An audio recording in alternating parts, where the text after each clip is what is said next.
নমস্কার বন্ধুরা, শুভ দুপুর। আজ দেখো এই গন্ধ পাতার বড়া করব। তো এই গন্ধ পাতাগুলো বেছে নিচ্ছি। তো দেখো বেটে নিয়েছি।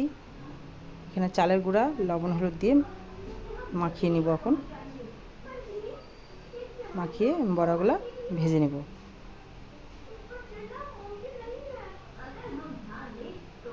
তো মাখিয়ে নেওয়া হয়ে গেছে। তো বড়ার শেপে তেলের মধ্যে গরম হয়ে গেছে, তেল একে একে ছেড়ে দিচ্ছি। তো বড়াগুলো আমি একে একে ছেড়ে দিয়ে ভেজে নেব।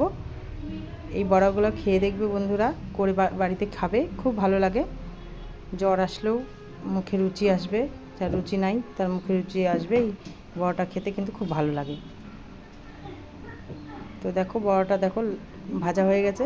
বড়াটা কিন্তু কালারটা আমার কালো আসে, বড়ার কালার, কিন্তু বড়াটা কিন্তু খেতে খুব ভালো হয়। তোমরা করে খাবে বাড়িতে, খুব ভালো লাগে। তো উঠিয়ে নিচ্ছি বড়াগুলো। দেখো, তো দেখো আমার বড়া ভাজা তৈরি। দেখতে কালো হলেও কি, খেতে কিন্তু খুব ভালো হয়। তো টাটা বন্ধুরা।